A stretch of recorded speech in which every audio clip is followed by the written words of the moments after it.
We talk football and current events, sitting and chatting with the very best guests, with two Scottish boys and we're loving it. So if you like witty banter, check the former #1 podcast on iTunes, Sitting and Chatting.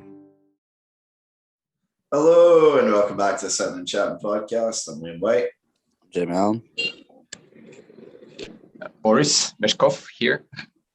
Thanks for joining us, Boris. I really appreciate it. Now, you're only the second ever guest that we've had that's not been a Scottish national, so thank you very much for helping us break down that trend and getting new and different people on the podcast. My pleasure. So, I just suppose we're going to start off from the very basic, because obviously I've had a look over, the very basics of your life as such.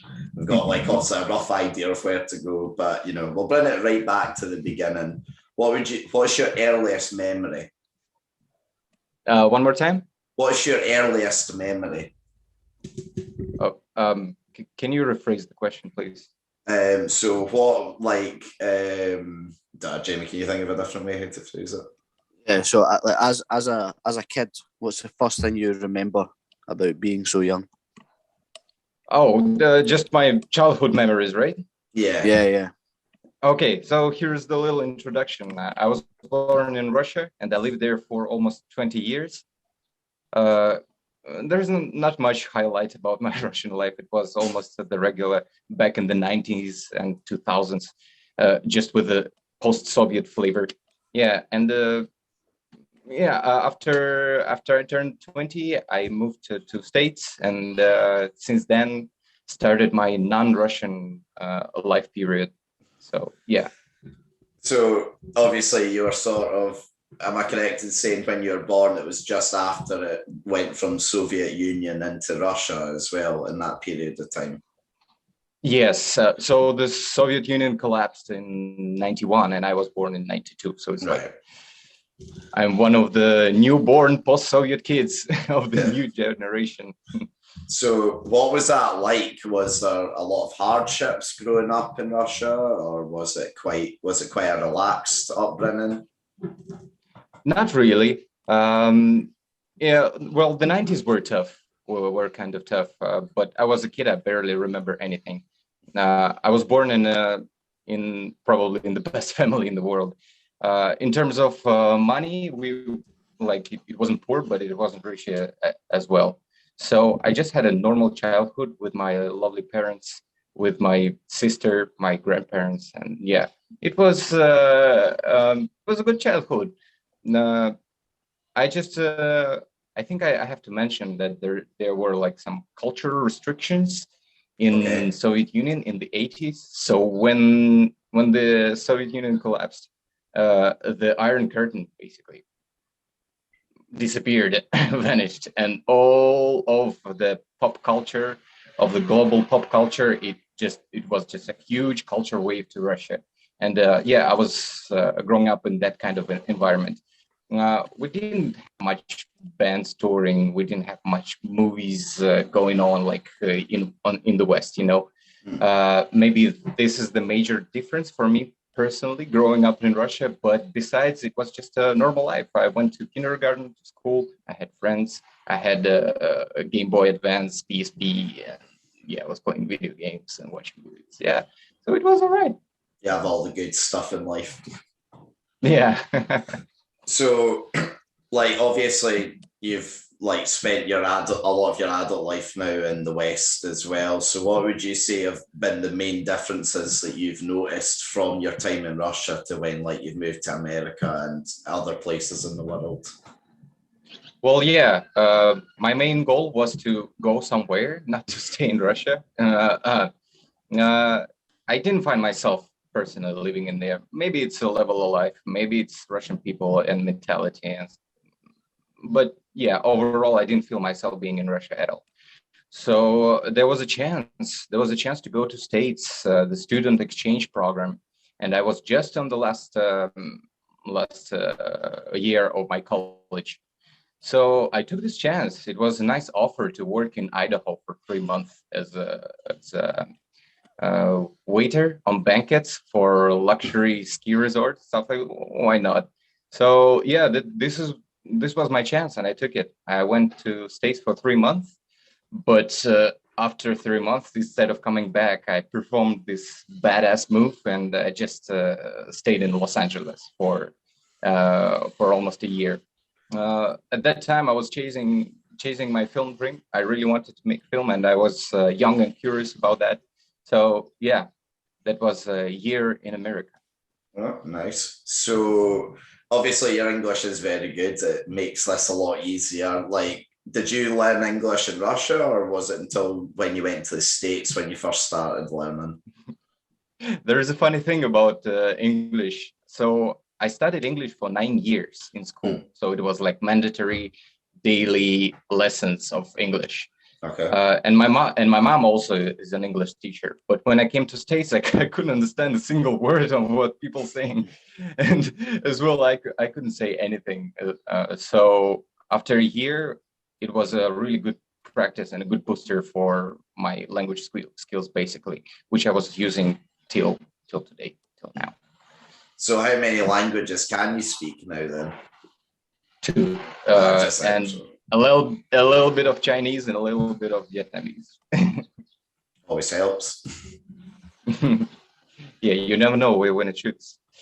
Now, I'll be honest, before, like, when we first asked you to come on, I was also like reading on like your website, your like bio and stuff like that to try and get an idea of who you are as a person.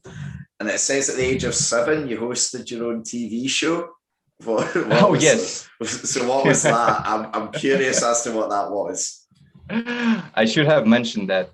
Yes, when I was 7, my parents just decided that I could be a great host for kids' TV show for local television. It was really small, but yeah, it happened. It happened, and I kind of enjoyed for a couple of years. I didn't have to do like all the job requirements. All they asked me to do is to be in front of the camera and read the text. And it was broadcasting to my region, not the whole country, but my region. And I was a local star for some of the really, really young girls at the time. So so obviously you said it was broadcast in your region of Russia. How many people is that roughly, do you think?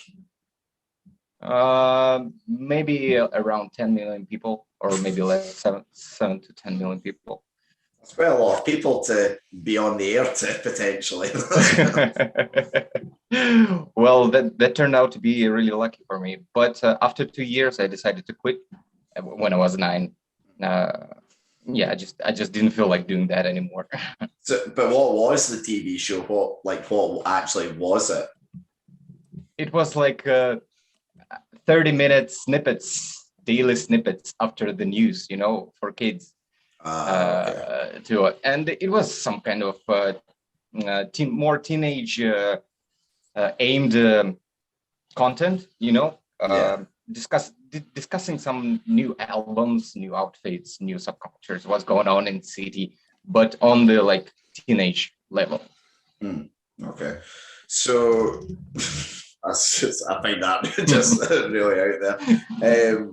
So obviously at school as well, in Russia, because me and Jamie, we've only ever lived in Scotland. We've never gone too far from here. So I can't sort of picture what is a Russian school actually like? Like what would you, is there any main differences to the West that you're aware of? There is a lot of differences, I think, but the structure is almost the same. You just go there in the morning and you go back in the afternoon. You have some classes. Yeah, maths, physics, literature, Russian, English language, geography, biography. We had it all. The main difference is we didn't have lockers. We didn't have any kind of safes that they used to show on American movies. But it was almost the same structure as in there. You just go over there in the morning, listen to your teachers, have fun with your classmates, and almost the same. It's quite interesting because I suppose well, for me at least, because it's, you know, so far away as a place. I would just expect it to be so different in a sense. But I suppose if it works in one area, you don't change it. I suppose it'll work there as Yeah. well. Yeah. So, did you also go to high school in Russia as well then? Oh, it's the same. Yeah. So after kindergarten, you just go to school and you have like 10 or 11 grades, 10 years. And yeah, it's all mixed up. It's not separated in like middle school, high school. It's all in one. So, because you're someone that's quite a creative person, you know, you're involved in the creative industries, did you thrive more in creative subjects at school? I think it all started with that TV show. In school, I didn't have any specific subjects or lessons or anything that could move me towards the creative part. But I was playing in a rock band. Me and my classmate, we started a rock band when I was 14, 15. I started drumming. Yeah, and as well as I found an old camera in my father's basement, and I started taking pictures. So I guess that was the start for my future career, like the camera work and the music work. Fair. So obviously you sort of said that you've gone over to the States then, and you're obviously your adult life at that point, and you're working in Idaho. Did you ever feel hope? Because I know you said you're kind of desperate to leave Russia and explore the world. Did you ever sort of feel homesick or anything like that? Because I know for me and Jamie, if we left for 3 months, it would be quite miserable, to be honest. Yeah, that's a good question. Yeah, staying in Russia was much more of a thing to be scared than to go abroad, you know. So that was a really pushing factor for me to go and explore, to find myself somewhere out there. There must be a place for me to stay. And since then, I lived in several countries. I traveled Europe. I lived in China and Vietnam, and yeah, and it's still going. Maybe it wasn't a logical decision for me to go abroad, to move somewhere else, but it was the call of the heart, and I knew that it was going to be right. That's why I really wanted. And yeah, and I feel myself more comfortable in Western and Asian mentality than in Russian. So that's good, at least that you found your calling, I suppose. You know, you found somewhere that you belong. See as well, because obviously you said you're working in like a ski resort. Did you say that was for quite rich and affluent type of people as well? I saw Bill Gates. I served him a glass of water. Oh, exciting stuff. Yeah, it was worth coming to States for that. But like, what was that like then? Are they all quite rich and, you know, very up themselves, or were they quite nice people to be around? In Idaho, people were very nice. Okay. In California, not really. Yeah, in Idaho, it was this ski resort was really small, and you can compare it to like a village, and all the people knew each other. In the middle of the mountains on the north, yeah, it was cool. I was young, and this kind of job brought me a lot of fun, of course. But in Los Angeles, that's where the battle began. That was really game for survival. So it was completely different people, completely different workflow and life flow. Yeah, and after a year, I just decided that it's not really for me. So like, because you always sort of hear the stereotypes of LA that it's for, it's like where you go to make your dreams, but because there's so many people there, it's a very cutthroat place to live. Is that kind of the way it is? Exactly. So I was one of those guys who had a lot of passion and ideas and wanted to go to Hollywood and knock on Universal Pictures door and say, "Hey, I'm here. I'm super talented and eager to." But when I came to Los Angeles, I realized that it's just a fantasy. It's not true. The reality is much more brutal. So yeah, I learned my lesson and moved on after that. Was that hard to take then, as someone that had that ambition to once you finally had to sort of call it quits? Did you feel kind of bad that it wasn't what you hoped it would be? No regrets, to be honest. I had a good experience being in LA. I was volunteering on film sets, low budget, but still, it was like the first time ever real studio shooting experience for me in Los Angeles. And I'm really happy that I had it in there. So what were you doing on set? Being in PA, just moving background, bringing water and coffee on the set and stuff like that. Fair enough. Was it still good though to get a stepping stone as such? Was it good to finally be involved in something like that, even if it was very basic work? Well, my family. You're asking about my family, right? Just no. So, like for the actual film sets, was it good for yourself to, even though it wasn't the most glamorous of jobs, was it good to still be on like a film set, getting that experience? It was a struggle just to staying in there, laying down in Los Angeles, because I was working every day with no days off. I was a mover. Probably this is how I learned English language.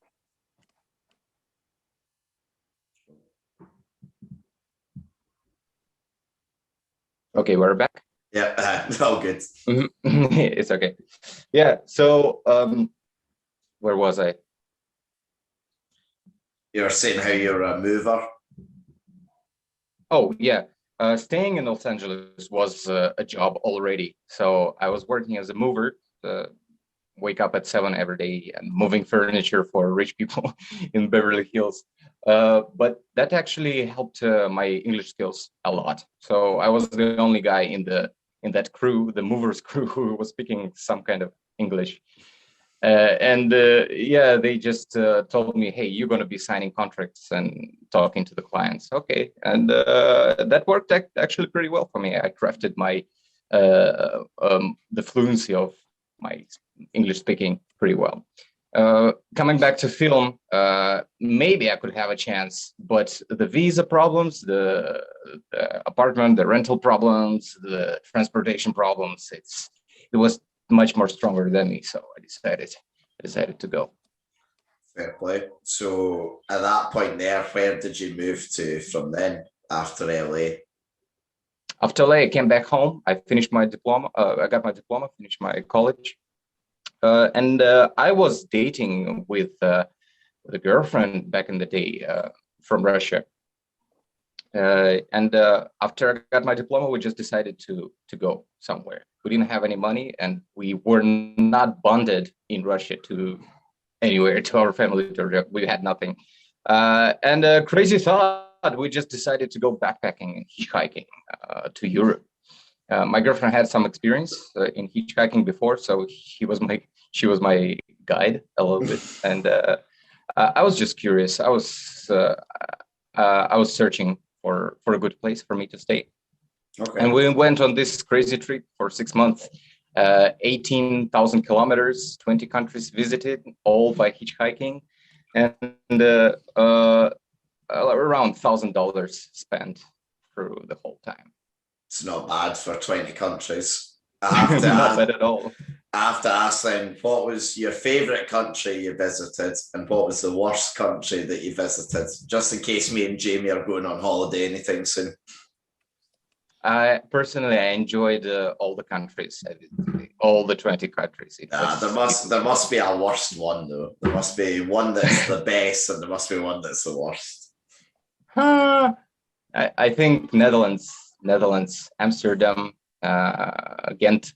Yeah, Netherlands. I did enjoy the people's mentality and behavior in there. Okay. So it was really cool. I can highlight Netherlands. Okay. We had a lot of fun in other countries, that's for sure. So, like, see, when you were doing it, what was your main mode of transport? Was it like train or plane, or how did you get about to all these different places? I can say 80% of the the whole route, we traveled by hitchhiking. So basically, you stand on the road, thumb up, and you stop a car, and they give you a lift. Yeah. Did you ever? One of Was it ever nerve-wracking? Because obviously you hear these horror stories of like hitchhikers being abducted or anything like that. Was there any worries going into that, or? It went smoothly. We didn't have any problems back in the day. It was risky.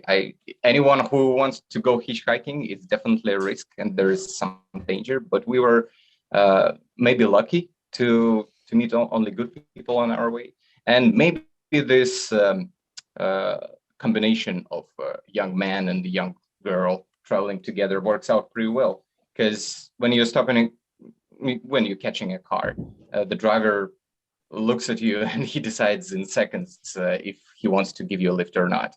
So if you're a guy alone, that's pretty suspicious. If you're a girl alone, like you should be just suspicious then. But when you're a couple, that's like a perfect balance. So I think that helped us to avoid any kind of risky situations. That's fair. So what's the furthest that someone drove you?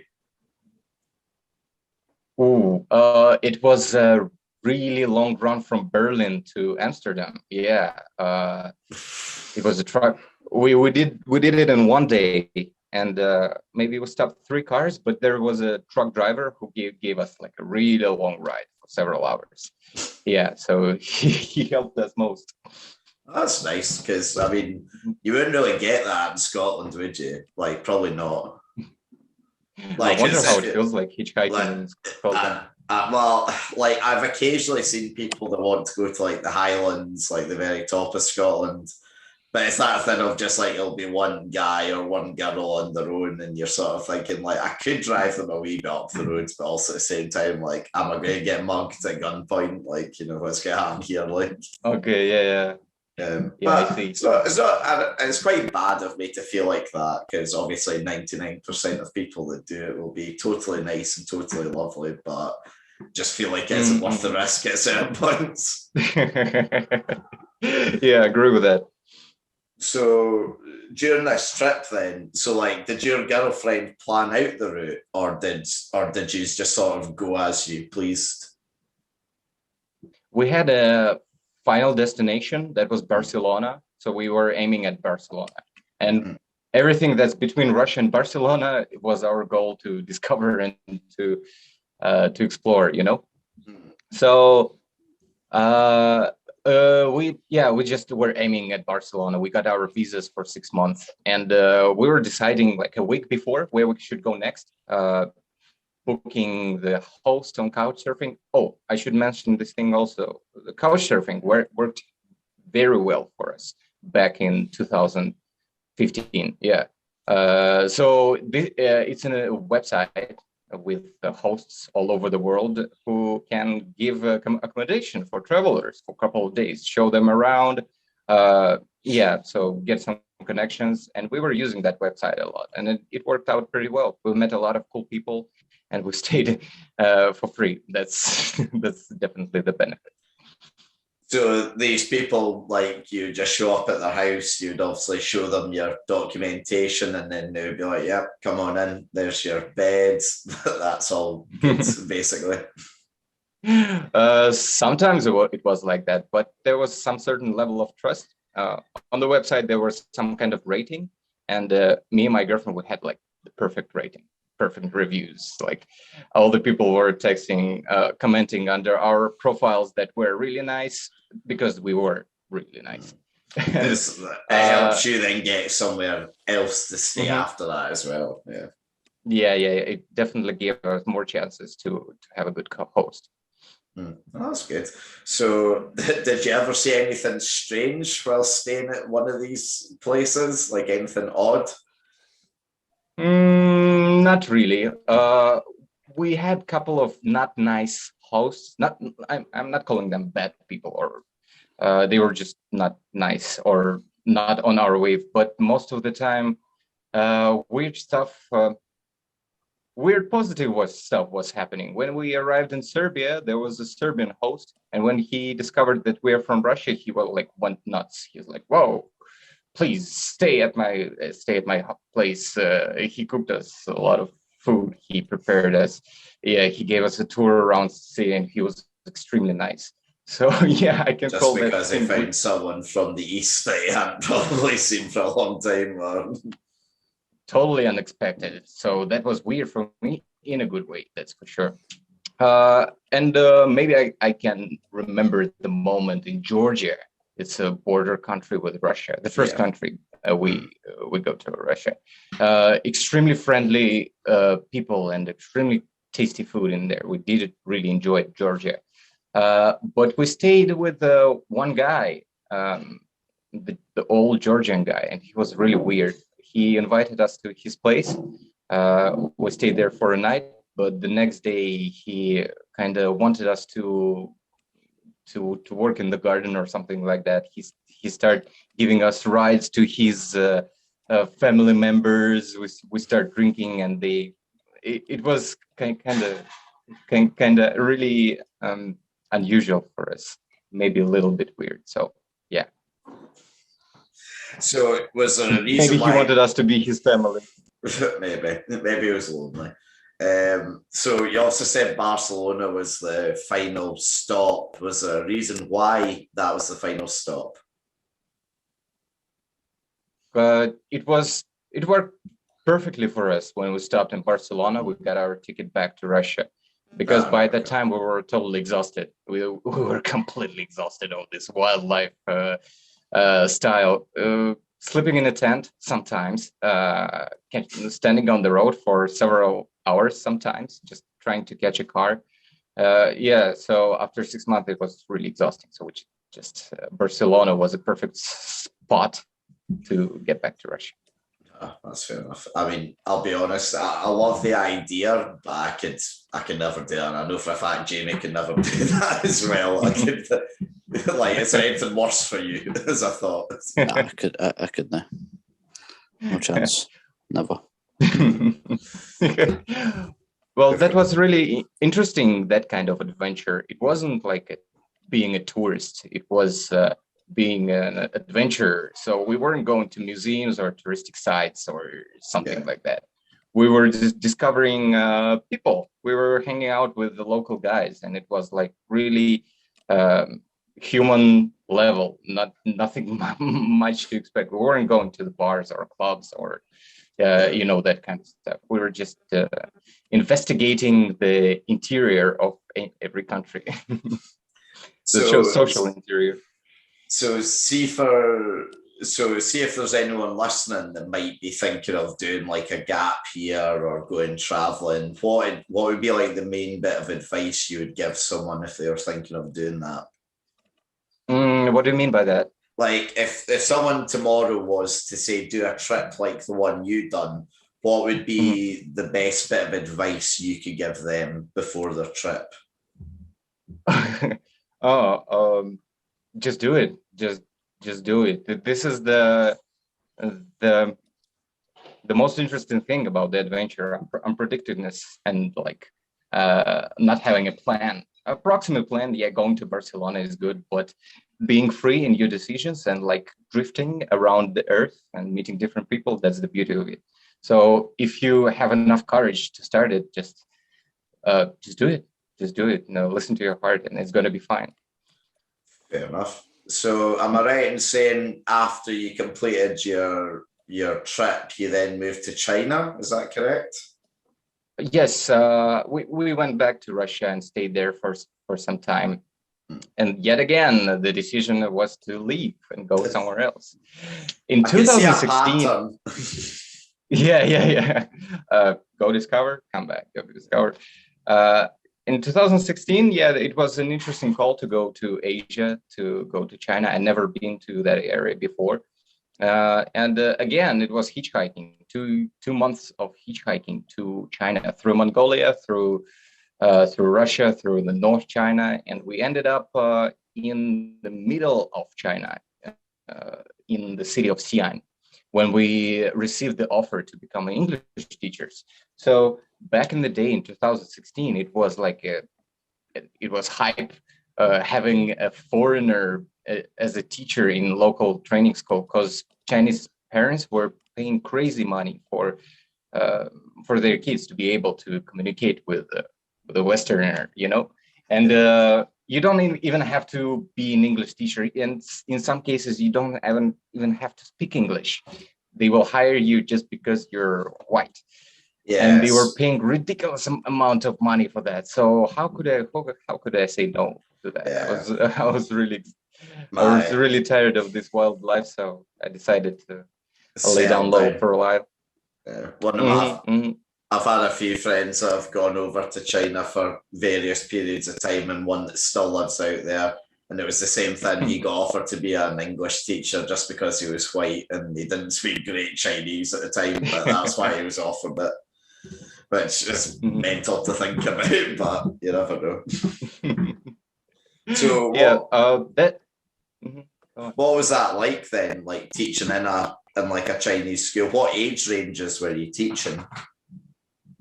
I was an English teacher in training center, so it was after classes practice. I wasn't teaching in public schools, right. So I had 5 to 10 students each class in the afternoon. It was a little weird schedule. I had like Monday and Tuesday day off, and Wednesday to Sunday I had to work. And I didn't feel myself as working really hard on that. It was a pretty chill experience. I had my classroom. I had like 18 hours maximum a week to teach. I had all the materials, and all I had to do is just to make kids happy. So it was like 50% of teaching and 50% of babysitting or like entertainment stuff. Yeah. Is it true what they say about Chinese schools as well? Like their parents are very strict and they make them work very hard to, make sure they kind of like get the most out of education. Yes, this is true. Chinese parents, some of them, and if they can afford, they go really hardcore on education on their kids. Sometimes even way too much. I had a student, really smart girl of 7 years old, and she was speaking English perfectly. She was doing a lot of stuff, but it felt like she was a robot. She didn't have any free time at all. All like 24 hours she was studying something or working with something, and she felt like being programmed. I couldn't find some kind of personality in her. So yeah, over education is some kind of can be a problem. Because I don't know, it can be maybe one extreme or the other where maybe you don't study enough, but the idea to be like from basically the ages of 3 until when you die you'll be a hard-working member of society. It seems quite miserable for it to be Chinese in many ways. Yeah, well, after all, maybe this girl will achieve something really big on future. Probably will do, because she's put in the effort, but would it have been worth it to sacrifice a full childhood for it? Not Exactly. So how long did you work as a teacher for then out there? I worked for 2 years in there, and I decided to quit after 2 years when I felt like this is not for me, even if it was well paid. If I had like a apartment, I had a girlfriend, I had a job at this training center. But I decided to quit because I really want to make film. I'm dedicated to this. And at that time, I had enough money to start my film career. So I started as a freelance videographer, doing some kind of videos, like solo player videos when you can shoot and edit by yourself. As well, I was playing a lot of music. So in China, probably was my juicy music part. I started 2 bands. I was playing with different other bands. I had my chance to tour a little bit in that area of China. We used to record an album, even that. So that was a lot of fun making music in there, besides the work. So what sort of music was it that you were doing? My first band was the stoner doom metal, with a mix of. I was obsessed. I was obsessed with that sound. I bought myself a really nice fuzz pedal for my guitar, and I was really passionate about playing some really loud, beefy, fat at the day and music, that's for sure. But I haven't playing those songs, that's for sure. No, listen, it's weirdly 2 weeks in a row we've had someone that's big into metal on here, which we never would have thought happened before. So you said you were in 2 bands at once, then like, did you perform live anywhere, or was it all like sort of just done for like as a hobby as such? Yeah, we were performing live. It wasn't a full-time job. We definitely couldn't afford ourselves being like full-time musicians in there.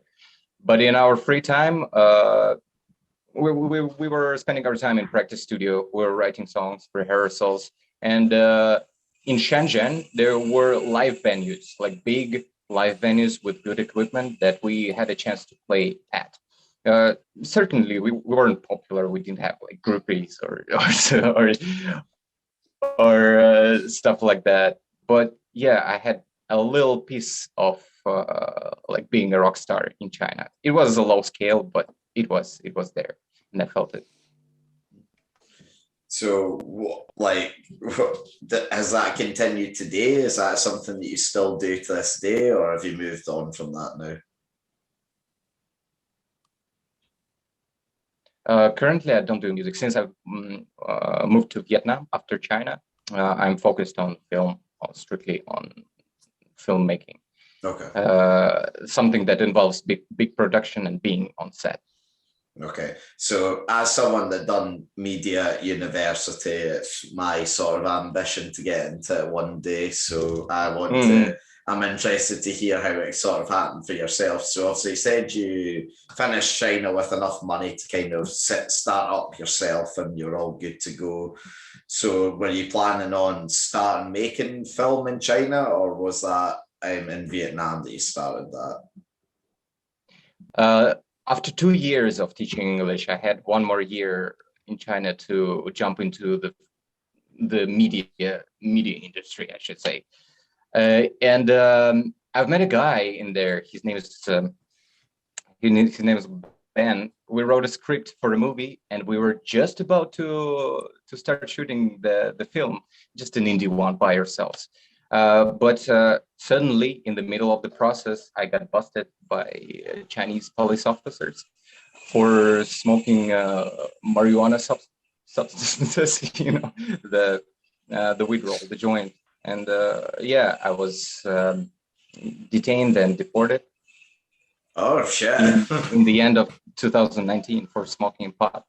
So what was that a scary experience then? Did you have to go to jail at all, or was it just a case of on the plane back home straight away? Oh man, it was really scary at that moment. I woke up at my girlfriend woke me up at half past 1 a.m. in the night, and she's telling me, Boris, they are saying your name.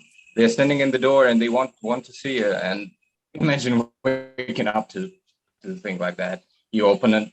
Yeah, so I opened the door. There's like 15 people standing, half of them in uniform and half of them just holding cameras and stuff. And yeah, the main guy just tells me, we were reported that you are using marijuana. Please follow us, and stuff like that. Well, someone phoned the police on you because you had a joint on you. Yeah, long story short, it was a wave of raids, of police raids, searching for foreigners and anybody who's smoking weed. So they were THC. Yeah, they were testing THC in your weed. So they were testing everybody suddenly at that moment of time. And yeah, I happened to be a weed lover and happened to have THC in my weed. So I was deported for 2 weeks. I spent 2 weeks in detention, not deported, in detention. It was all right. So what's that like? What's a detention center in China like? Because that sounds shit scary in my head. Yeah, I was scared to go there, but actually it wasn't that scary at all. There was no violence. There was no abuse or offensive behavior from the Chinese part. And the detention, it wasn't jail, it wasn't a prison. I was just stuck in one big room with 30 people inside, and we were doing nothing. We had a TV. Were you like sleeping and eating together all in this one room? Yeah, it's like a fish in a can. But it was actually fine. The food was all right. It wasn't terrible. We didn't have to work or like being slaves, or we were just spending there our days. It was extremely boring. I made myself a chessboard from the cardboard of the cookies, and I was playing chess with my Pakistani friends. That's pretty bad that you can be that creative in like a place like that, still sort of showing the talent at that stage. You'll be surprised how creative you will be when you're just locked in a room with a bunch of people. I can't imagine anything worse than being stuck in a room with 30 people for 2 weeks and you can't leave. That genuinely sounds like hell. And you make it sound like it's nothing. Like you make it sound like it's easy days. It was 2 weeks of just being in there. Mentally, I didn't have a problem. At that moment of time, I was kind of feeling of leaving China. Like before the being caught, I was kind of ready for that. Yeah, I think that would have probably helped your decision making at that point as well. Oh yes, I've crafted myself a good decision maker after this. But yeah, speaking about detention, it wasn't that bad at all. My friend from States, he was also locked in the same room with me, so we're we're chatting, discussing life. Yeah, that's good. We had a lot of fun. Mm-hmm. At least you have a pal with you, because I think if me and Jamie were locked in a room together for 2 weeks, we would have killed each other. Sure. I take that back. He would have killed me. The worst thing was boredom. It was extremely boring. There was nothing to do. We had a TV that the officer was turning on for a couple hours in the evening, and all we could see is like Chinese news, Communist Party, go forward, or some weird, really, really ridiculous Chinese soap opera, and that's it. Just looking at the news and just seeing all of you stuck in the wee pit, like, and being arrested, saying how great the government have done. Well, yeah, that might sound crazy, but actually, as an experience, that I'm glad that it happened to me. I think I needed that kind of, situation in my life, and that worked out pretty well for me, actually. After I got banned from China for 5 years since then, I moved to Vietnam, and I had some success in film, finally, in here, as a director. What sort of success was it you had? The biggest achievement in here for 2 years in Vietnam is my music video for a local pop star. His name is Kung Seven. I can compare him to Justin Timberlake, so I can call him a Vietnamese Justin Timberlake. Yeah, he's well recognized here in Vietnam, and I had a chance to work with him. It was a really nice collaboration. The music video, the outcome, I really satisfied with that. I put up a lot of work, and this is my biggest achievement so far.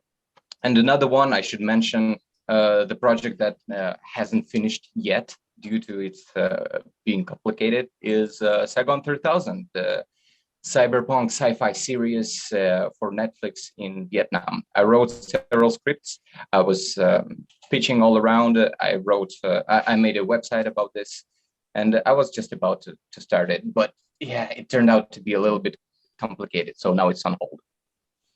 So what's the aims now then? What are you hoping to do in the next year or so? Well, what's my plan for now? Yeah, pretty much.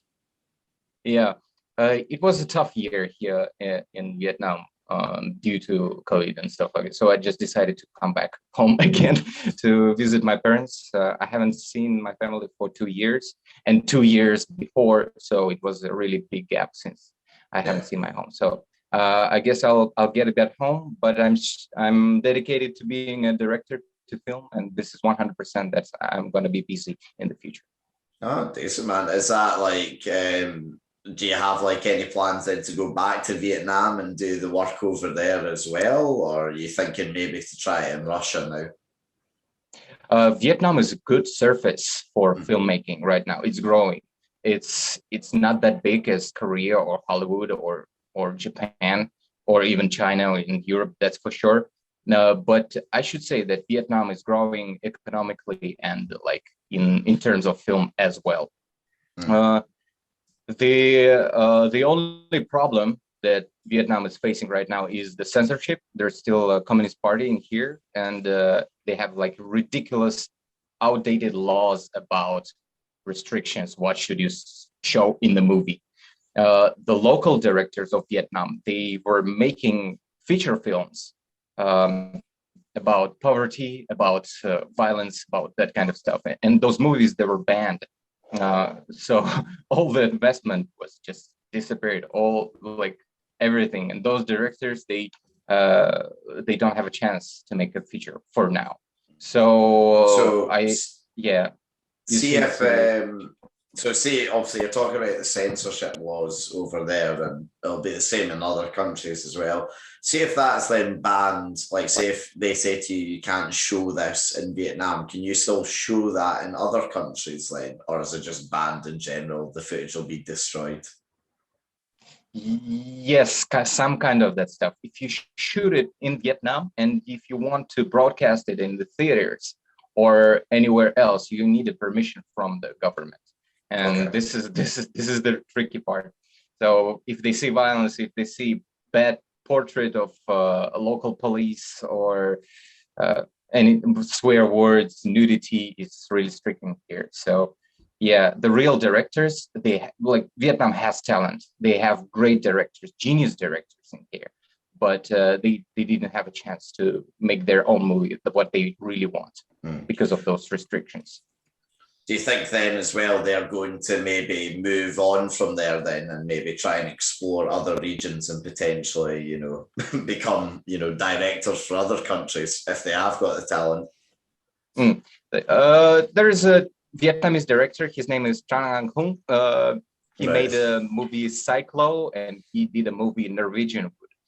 So Cyclo was released in 1995, and it was immediately banned. So the guy decided to go to France. So he moved to France, and he made several movies in there. In terms of quality, those movies are okay. So his strongest beats were here in Vietnam. And since his movie was banned, I think, yeah, he tried to find himself in the other country, but he didn't achieve that kind of artistic vision anymore. So then going forward, obviously, you tried to make a sci-fi film before. Will that be the genre you think that you'll be going down then? Right. Yes. Sci-fi, the beauty of sci-fi as being a director or scriptwriter is that you're talking about the future. So you can create anything you want. You can create any character, any world, like any dimension or universe, and nobody will tell you like, hey, it's not unrealistic or it's not true. So you're unlimited in your fantasy and your creation. That's why I probably like sci-fi. And yeah, it's a glimpse into the future. Looking in the past is interesting, but future is much more interesting for me. Fair enough. So, like, do you have anything to add, Jamie, or shall we go into the wall? I'm happy to go to the wall. Right, so Boris, we play a game normally. Normally it's done in the studio, but obviously for obvious reasons we're over Zoom. I'll try my best to explain it to you so that it can make sense and you can sort of give your opinions on this. But what we call it is the quality and shite wall, okay? It's basically a black board that we have. And basically we have a list of topics each week that we basically discuss. And we basically have to rate if we think that they're really good or really bad. And we basically put them on the wall and we take everything into account about that topic, okay? So okay. We pick them out. I'll try to follow it. We'll try our best to find ones that maybe make sense in multiple languages. Okay, but we have the random envelope that we always go through each week. Okay. Let's give it a shot. So one that might be useful for yourself is local music. So like local bands or local music. Like obviously you've got experience with that yourself. Like when you're over in China, what sort of crowds were you performing to, by the way? Like what sort of size? What kind of genre, right? No, like how many people were in the crowd watching? 20 to 30 people maximum. Yeah, Once I performed for 300 people. Oh wow. Was that nerve-wracking? Well, that was in China. Because they have a lot of people in there. But yeah, Jamie, what's your thoughts on local music then? See, the thing with local music is I've never really, I don't know anybody that's local and that does music near me. So, well, last week, actually, next week we will, but next week. No, but like as in like performances or something I would go to. Local music doesn't appeal to me because it's always kind of the charts or big artists I listen to. Do you know what I mean? It's never something local. I think it's a good idea though. I mean, brings communities together and stuff. But for me, local music's just there, But like I see it from your point of view, Boris. Like local music is a big thing because, of course, when you are in these countries and you're performing to small or big venues, I get the idea behind it. It makes sense because it's a stepping stone to something bigger potentially. So no, it's a good idea. It's just I've never personally been to a venue in which there's been a small artist playing, and so I've not really got too much knowledge on it. I always enjoy my music, but I've never been, I don't know that much about music. But since COVID sort of calmed down a bit more in Scotland, I've been out more and I've been able to see these small sort of live performances, and some of them are really good. And beforehand, I was never as up for them as before, but now I'm definitely a lot more up for them. So are we saying that they're good then for the most part? Aye. Right, okay. Can I mention that I really like Jesus and Mary Chain and Franz Ferdinand? All right, okay. Franz Ferdinand. Yeah. That's the local music for you, right? Yeah, Franz Ferdinand was amazing. Yeah. Okay. The next one is selfies. Selfies. Right. Selfies, taking a self-portrait photo. Yeah. Okay, let's talk about this. I mean, people, we really do go through a big range of topics on this, Boris. Right, I think they're pretty fucking bad, if we're being honest. There's nothing wrong with like people taking photos of you, like in your group of friends, if you're together, but actually just like taking a photo of yourself it's a bit strange. I'm not gonna lie, I hate it. Yeah, I mean, I'd personally never do it. What about you, Boris? Are you a big selfie taker? I used to dislike selfies when it was overhyped back in the day, but now I think it's okay. Okay, fair enough. Yeah, actually, it's cool that person has an opportunity to take a picture of yourself without asking anybody. Yeah, so I mean, that's kind of nifty. I've never thought of it in that way. I suppose I don't know. Just maybe it's a cultural thing. But if you're a guy in Scotland and you're uploading selfies of yourself to the internet, you'd be probably considered a wee bit strange. Yeah, for sure. Yeah, it's definitely cultural. Yeah, definitely. Listen, I can see the benefits of what you're saying, but I can't put them in good. It wouldn't do me justice if I'd done it. Okay. Nah. Yeah. Personally, I do maybe one selfie a month just to tell my friends that I'm still okay. Here's how I look. I'm alive, and that's it. I'm alive. Yeah, but when you do take the selfie, Boris, do you upload it to any social media though? yes, Instagram and Facebook stories for 24 hours. Yeah, so Yeah, that'll be a cultural thing, because you would never get that over here in Scotland. Well, I consider this stories function mechanics as a way to tell all your friends how are you doing without asking how are you. Yeah, I suppose. You just upload a selfie. Here I'm at work, or I'm chilling. They already know how am I doing. They don't have to ask me. But if you're talking about posts on Facebook or Instagram or anywhere else, I'm mostly dedicated to my work. So I post what I've done, like my achievements. Oh yeah, I mean, I think that's important, especially if you're in the media industry, to like post what you're doing and post like the actual aspects of your work. I think that's an important part of it. But the actual selfie part, I don't think it's. Right.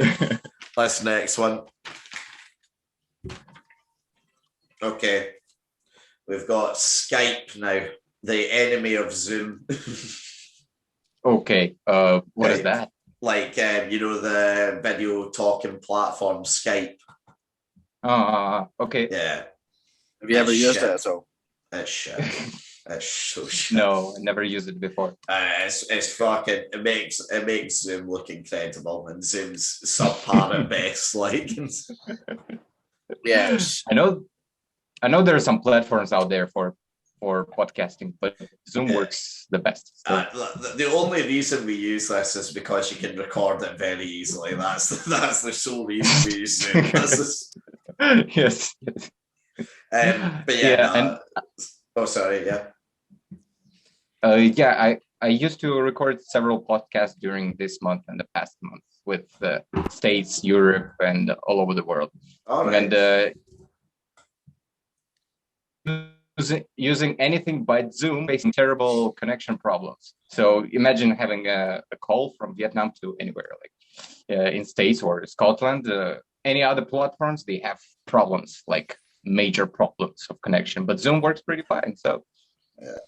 Yeah, I mean, for me, Skype's a heap of shit, and I've not used it for about 5 years, so I'm willing to put it in the furthest of shite. Aye, fuck Skype. Okay, right. What is that noise, Jamie? I don't know. Right.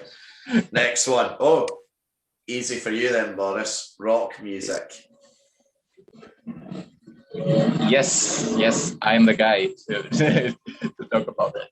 So I have a tattoo of Dark Side of the Moon. Oh, Dark Side of the Moon, yeah. Yes, I consider that as a best rock record and maybe the best album ever recorded in history.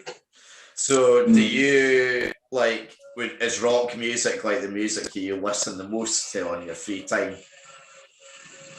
Currently, no, but I used to listen to only rock music when I was a teenager back in the day. So most of my music listening experience is rock. For the past years, definitely I discovered new genres: funk, hip hop, classical music, jazz, reggae. I love it all. If the song is good, it's good. But why I like rock, because it has some kind of this badass attitude, the roughness, the toughness, the loud screaming, being an animal on stage. So when you see those rockers performing on stage with that passion, so you can feel it also. So, rock music, yeah. Unfortunately, it's not that big as it used before. No, it's kind of fallen down the pecking order of like what's more popular now, isn't it? For me as well, I am a fan of like old rock. I would say, like, I enjoy still Queen. I love listening to them. You know, like Floyd Immortal. as well. Yeah, I can get behind that. What about you, Jamie? No, no. I mean, I like Queen and stuff, obviously. Yeah. Yeah. Like traditional, like sort of very the basic Killers, kind of rock. Yeah. I like the Killers and stuff like that. I like that. Killers are awesome. But general, like heavy metal, rock sort of stuff. Stay away from. Yeah, not a fan. I mean, I think like you have to take it as a whole. Like we always say, For we most always parts, take our topics. Yeah, it's still talent, regardless. Yeah. Alright. Well, we'll put it in the quality side then. I think it's only fair as well. We respect the guest as well. We don't put it in the shit. Right. Yeah. Final one for the day. We always do 5 each week. Okay. Make it challenging. Okay. Anime.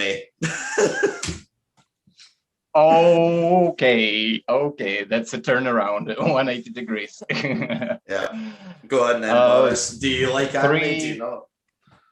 3 of my favorite animes. It's Neon Genesis Evangelion, Cowboy Bebop, and Akira. So we've got a man of culture in here because me and Jamie know fuck all when it comes to anime. Absolutely nothing. So like, did you get into it then when you like as a kid, or did you not? Did you get into it when you moved to China? Like, when did you like appreciate it as such? You're talking about anime, right? Yeah. I'm not a otaku, or I'm more a weeaboo, the wannabe. I really like Japanese culture. Right. I'm not a big fan of big-eyed girls and this kind of stuff. But those specific pieces, those specific animes that I just sounded, they had a really strong, powerful impact on me. When I watched that, I was really impressed, and that changed my mind. That's for sure. So I do respect anime. Those 3 alone make you respect the whole genre as such. Yes. I'm not making fun of it. There are some ridiculous bits, especially when you go to the dark web. Yeah, I mean, like, I'm just looking at this, like, picture, because I literally just searched anime and printed off the first picture I could, and I'm looking at some of the characters on this bit of paper here, and they all look a bit fucking strange, I'm not gonna lie. I won't call myself, but like, I mean, I don't know if you can see this well enough or not, but like there's not a normal one in there, let's be honest. Kawaii. like the bear here looks a wee bit cute. That's about it. Like, that bear is a big deal in China, actually. Like every young girl. I will combine it with the selfie topic. Shit. That bear is the main object of selfies in China for the past this bear that doesn't even make it into the front of the photo is like all the way to the corner. It's the biggest cultural impact in China. Yeah. Maybe because it's Japanese. All right, okay. Like, go on, like, Jamie, have you even watched anything before? Never. Like, never watched one. I mean, I watched Pokemon as a kid, but I'm not sure that can count as being anime. Does it? We're saying that counts? Even for me in Russia, I had an access to Pokemon, and I was obsessed. That was like Pokemon fever in our school, For me, like, I can see what you're saying, right, and I can appreciate there must be some good points about it. However, maybe it's just because I've never tried. I'll be honest, I've never tried to watch it properly, but my mates are into it. Have tried showing me it before, and I've certainly can't get into it. It's not my cup of tea, certainly. Jamie's not even tried, and I understand what you're saying, that like you have respect for the genre, but you've only said that you've only ever watched 3 of them. Now there must be hundreds, if not millions, of different anime shows, and I think if you've only ever seen 3. I think then, for that point of view, it has to go down into shit. Oh man, there's there's millions of anime and counting. Do you know what? I love this wall for the main reason that me and Jamie get so much shit for it when we put things. I love it.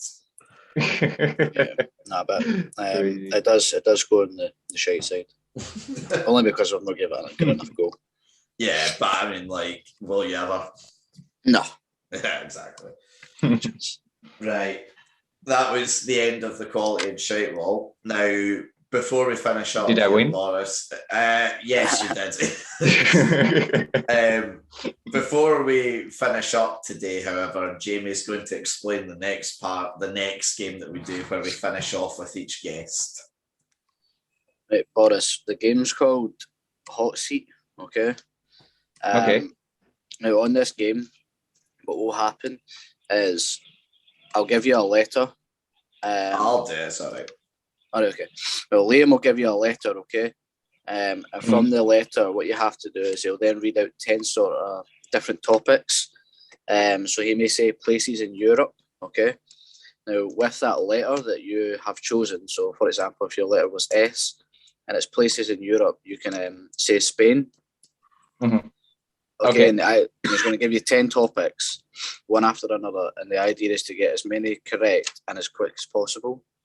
Now, obviously, we're aware you're over Zoom, so it may lag a little, but try not to worry about that. So, yeah, it'll give you 10 topics, okay? Now, if you are struggling to get one, you can just say pass, and it doesn't add 5 seconds onto your time, but it may be worthwhile if you're really struggling with one, okay? Okay, I think I got it. Cool. Now, as well, the aim is to not get 5 wrong, because if you get 5 wrong or you pass 5, it's a DNF, like did not finish. We've not had one yet on the show. But, well, I'll be very lenient with you. You know, you've helped us out. You're over Zoom, and English isn't your first language. You are at a disadvantage here. I will give you that. Now, the times are very varied. We've got a proper board over here with all our previous guests, which will be too big for me to get on camera. But we have times ranging anywhere from 27 seconds to 2 minutes. So you have like a big sort of range of people and their talents in there. Okay. So, Boris, let's give it a shot. Right. Okay, Boris. So your letter is N.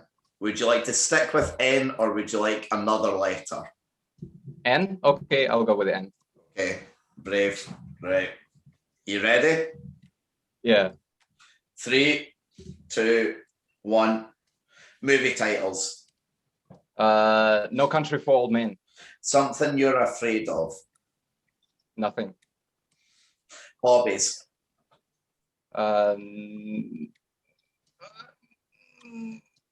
Nerding around. Occupations. Oh man. You can say pass. Pass. Yeah. Parts of the body. Nose. Reasons to make a phone call.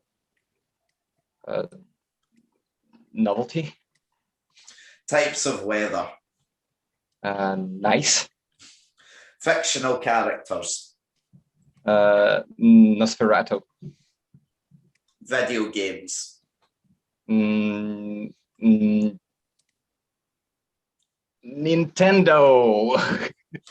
Ways to get from here to there.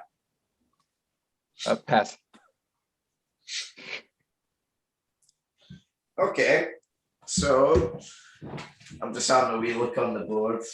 Okay, right. So that's respectable for over Zoom. That is over Zoom, and also English isn't your first language. It was very impressive. Okay. Okay. Thanks. Now, like I said to you at the start of this, we've only ever had that you're our second ever person from outside of Scotland to do this podcast. Now, the other one we've had was Craig, who was from Australia. Now, he got a 119.9 correct. Okay. So, unfortunately, Boris, you have not managed to beat him today. I was hopeful if you hadn't have passed the last one, you would have done it. That's what's more gutting about it. Don't worry though, it's still a very respectable 125.5 with 8 correct. Okay, so it's a good number. Would be, it's still done better than Geo. Okay, I'm happy with the result. You've beaten about 5 to 6 people, all of whom are Scottish and were in the studio. So you've done pretty well, in my opinion. Okay, not bad at all. I'm proud of myself. Nah. Yeah, is there anything you want to add at all, Jim? No, well, listen, is there anything you need to add at all, Boris, before we wrap this up? Anything you want to promote? Nothing. If anybody wants to connect me or learn more about what I do, just visit my Facebook page. My name is Boris Meshkov. You will find all the links to Instagram, YouTube, to my video works, to the website of Saigon 3000. You will discover everything on my Facebook. Boris Meshkov. Thanks very much, Boris. We do appreciate you coming on. We do like these. Likewise. Thank you. We do. It's nice to sort of go out of our comfort zones and interview different people, and it helps as well when they've actually done something interesting in their life. So thank you very much. Thank you for inviting me. My pleasure. Brilliant. Until next week, then. I've been Liam Whyte. Jimmy Allan. I'm Boris. Yeah, I'm Boris. Well done. We'll see you next week. Goodbye. We talk football and current events, sitting and chatting with the very best guests, with two Scottish boys and we're loving it.